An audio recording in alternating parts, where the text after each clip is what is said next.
Gracias por continuar con Noticias Telemicro. El piloto de la avioneta que aterrizó de emergencia en la autovía del Este hizo un reporte sobre problemas en el motor luego de que despegara del Aeropuerto Internacional de Punta Cana. Se informó que los 4 tripulantes de la aeronave se dirigían a la zona colonial de Santo Domingo cuando el avión se precipitó a tierra y cayó encima de un motociclista que tuvo que ser atendido de urgencias en el Centro Médico Punta Cana. El piloto de la avioneta tenía rumbo a la terminal Joaquín Balaguer en la comunidad El Higüero. Los tripulantes eran la uruguaya Claudia, de 37 años, Álvaro Alonso, de 40, Olga Brendina, de 37 años y Natalia Brendina, de 42, quienes salieron ilesos en el accidente. El senador Tommy Galán demandó hoy de las autoridades realizar una investigación seria y sin manipulación mediática en el caso de los aviones Super Tucanos. Mayra Ugando tiene más detalles del tema. Además de desvincularse de manera total de las supuestas irregularidades en la compra de los Tucano, Tommy Galán entiende que el Senado debe prestar toda la colaboración posible en estas investigaciones, en las cuales a su juicio hay ligereza. Más favorable es que el proceso se haga, que se investigue, claro, con toda objetividad, con toda veracidad, con toda transparencia, y que no sea aquí nadie víctima de una manipulación mediática, como se ha planteado el fusilamiento mediático, simplemente por un tema de estar estableciendo tremendismo. Galán remitió a las actas y documentos que reposan en el Senado a todo aquel que quiera más información sobre los trabajos que realizó en la compra de los Tucano. A todo el mundo aquí nos conviene que esa situación pueda ser esclarecida y por lo tanto los órganos correspondientes que hagan su trabajo. De su lado, el diputado PRMista, pero en ese entonces del PRD, Ulises Rodríguez, indica que todo lo que está ocurriendo con los Tucano lo denunció en esa época, pero que nadie le hizo caso. Pero hace 8 años que lo denunciamos y dijimos que era perjudicial que se hiciera grado a grado y al mismo tiempo también que se endeudara al país de manera irresponsable como se hizo, comprometiendo en ese momento a las presentes y futuras generaciones, que hoy lo estamos pagando. Hasta este momento, por el caso de los Tucanos, le ha sido dictada medida de coerción a 4 personas, un ex jefe de las Fuerzas Armadas, a 2 empresarios y a un coronel, los 3 primeros en casita y al último en Najayo.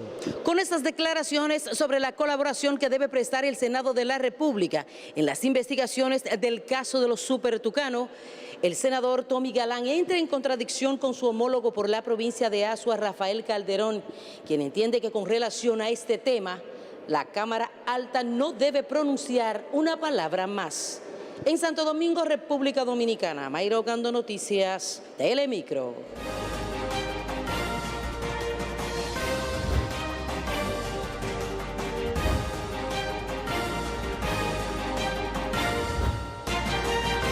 Amigos, y de inmediato damos paso al comentario del día con nuestro subdirector de prensa, el licenciado Geraldino González. Muy buenas tardes. Muchísimas gracias. En el día de hoy se inicia el año escolar en la República Dominicana y para esos fines el Ministerio de Educación, el gobierno, el presidente Danilo Medina, ha convocado a cerca de 3 millones de estudiantes en todo el país, es decir, 2.2 millones de estudiantes que son del sector público y entre 600 y 700 mil estudiantes que pertenecen o que acuden a clases a los colegios del país. El gobierno del presidente Medina tiene un gran reto en este año escolar. Primero, en su discurso él manifestó que no se le iba a dar tanta prioridad al asunto de la construcción de aulas escolares, sino a la capacitación de los maestros. Y eso es sumamente importante porque muchas veces la calidad del estudiante podría depender de la calidad que tengan los profesores que están impartiendo docencia. Pero además hay otro reto sumamente importante. ¿Cuál es? Sencillamente, tenemos 1 millón de estudiantes en el denominado sistema de tanda extendida, es decir, 8 horas de labores educativas en un centro escolar.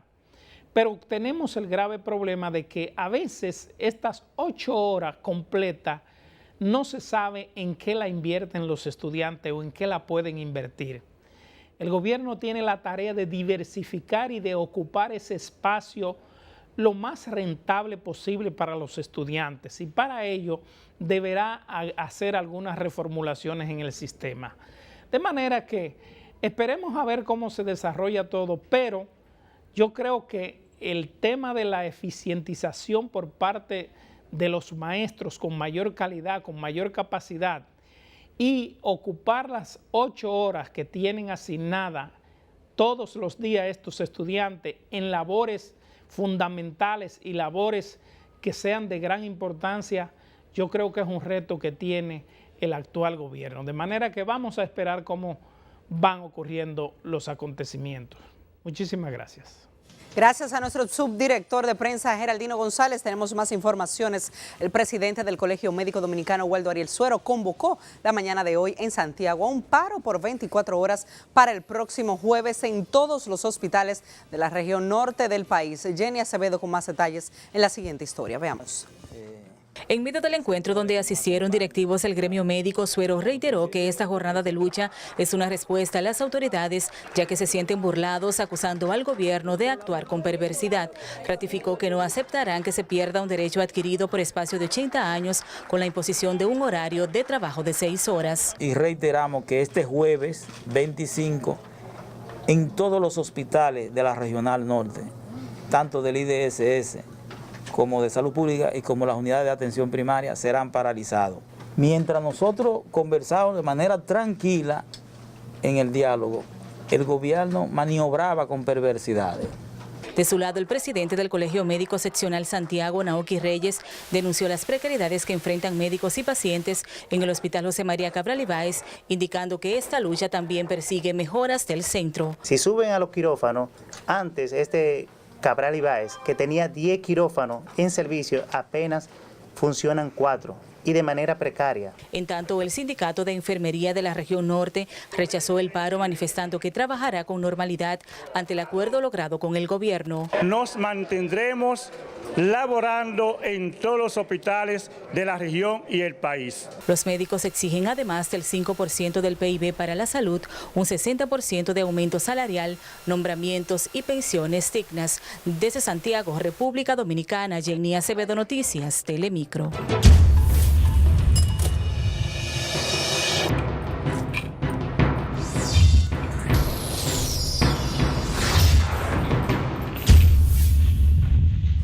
Amigos, y a continuación veamos cómo anda el plano económico en República Dominicana en este inicio de semana. Nuestra compañera Ana Ainhoa está con nosotros. Buenas tardes, Ana, adelante. Gracias, Rafaelina. Buenas tardes.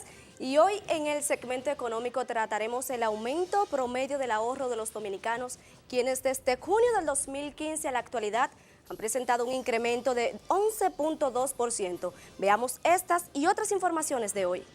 De acuerdo a las estadísticas que da a conocer el Banco Central, revela que la capacidad de ahorro de los dominicanos han aumentado 11.2% entre junio de 2015 a junio del presente año, donde los depósitos y valores pasaron de 886.327 millones a 985.625 millones en el periodo analizado, reflejando una diferencia de 99.299 millones de pesos. Asimismo, la capacidad de ahorro promedio de los dominicanos, solo con datos de junio de este año, está en 19.62%, siendo la región del Cibao la más aventajada con un 29.23%, pasando de 115.982 millones a 149.886 millones, para un incremento de 33.904 millones en depósitos, para un incremento de 33.904 millones en depósitos y valores en los bancos múltiples.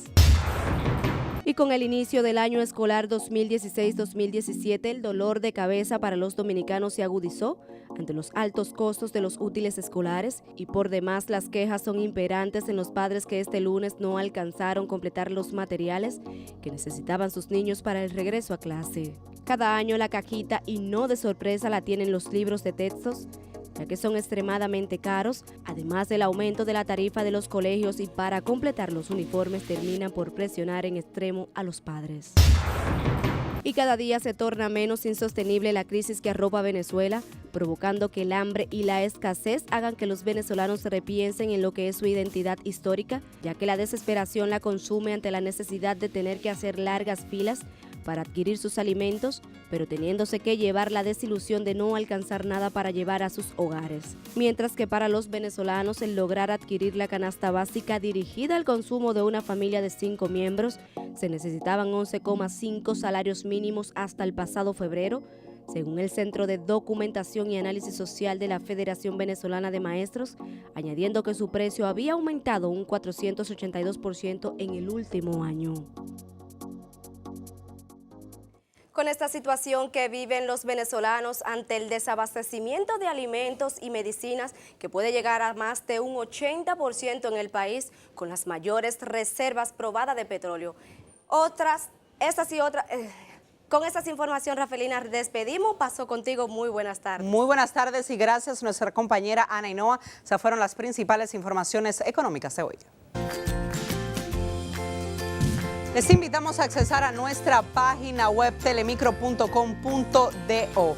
Síganos en las redes sociales, estamos en Facebook como Noticias Telemicro, también en Twitter. Suscríbete a @telemicro5. Miren nuestros videos en nuestro canal Noticias Telemicro y escríbanos un correo a prensatelemicro@gmail.com. No se pierda al regreso, les diremos detalles sobre el plan de lucha de los médicos en la región norte del país. Ya regresamos.